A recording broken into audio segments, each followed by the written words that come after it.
All right. In this session, dear parents and students, the 5 pillars for productivity. Now, what is productivity? Your ability to make use of your resources that you have, your books, colleges, tuitions, coaching classes, schools, classrooms, teachers, all these are your resources.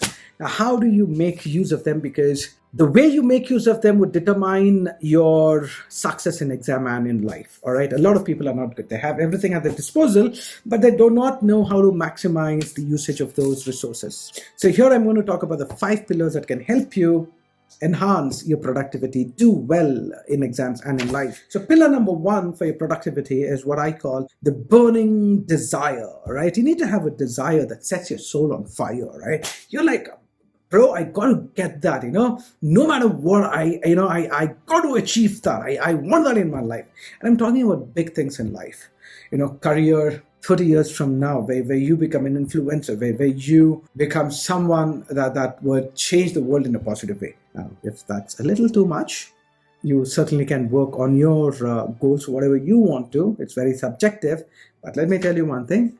No goal is unachievable, if I may use that word. You can dream big, you can do and have whatever you want to. So whatever that it is that you want, it doesn't really matter that, it's not that you've got to become the president and then change the world and all that. No, a burning desire can be your upcoming exams and you really want to do well in them. A burning desire to master a certain subject. It can be anything, but it needs to, the burning here indicates something that compels you to take action. All right, you think about it day and night and you're ready to put up the fight and sacrifice a lot of things for that, and something that's very positive, that helps you grow as an individual, that helps you, your family, and the world at large.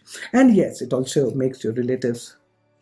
Okay, so that's number 1. And number 2 is, once you have the burning desire, you need to decide the important activities related to your desire, related to your goal. What are the activities that would help you make sure that you achieve your goal in the fastest possible way? What are those activities? If you don't know them, learn them. You got to know them. If you do not know what takes you towards your goals, you're just fooling around. Okay, so you need to decide on your important activities. And then number 2, you got to become goal oriented. And now, what do I mean by goal oriented? That means to say, goal oriented is you think, you spend 80% of your time thinking about your goals and doing things related to your goals, period.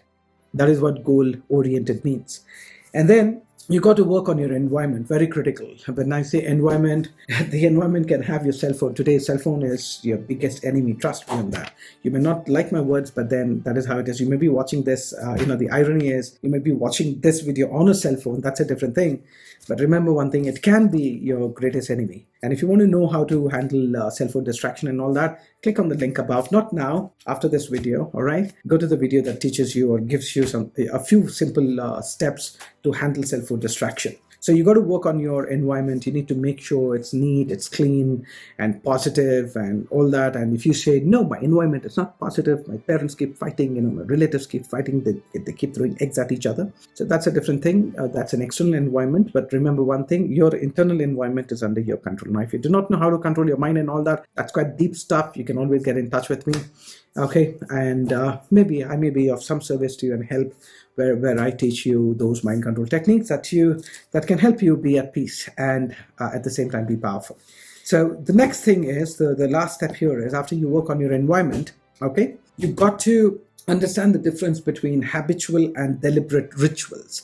Now, rituals are something that you do every day, single day, no matter what, day in and day out. Brushing is a ritual, right? And then taking bath is a ritual.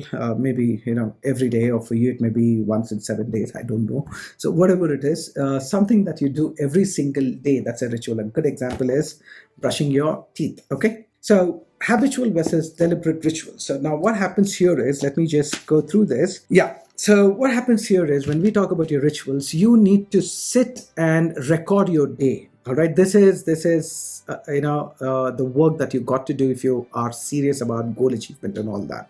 So you need to really introspect and understand how you spend your day, what you do every single hour, every 10 minutes you can have a log. This is what I do, and this is is what I think sometimes, and all that.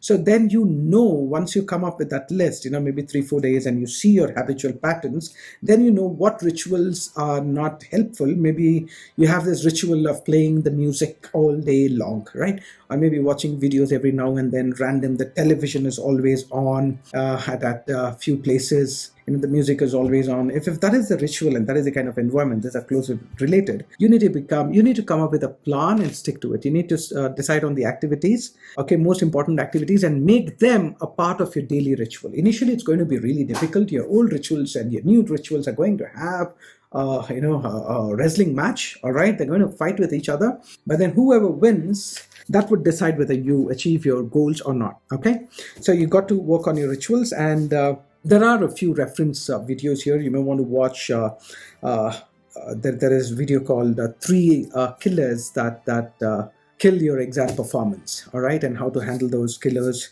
So you can watch that. There is a video on productivity and efficiency and being effective and all that. A list of videos, you can watch those. And if you need more help, like I always say, I'm there at your service, dedicated to you, to the parents and students' community, their success. That is the mission in my life. All right, one of the purposes in my life is to help students and parents. So get in touch with us. We are doing a lot of master classes. You will love them, absolutely fall in love. These are research-based master classes and strategy sessions, and what I teach is copyrighted. So get in touch, and I'll be glad to teach you stuff that really matters. So like, share, and subscribe, and you can also follow me on Insta. All the details are there in the description, and if you don't find the link to register yourself for a free masterclass, as of now it's free. I do not know for how long I'm going to have this free. If it's not there, write us an email, send us a WhatsApp. My team will certainly be glad to help you.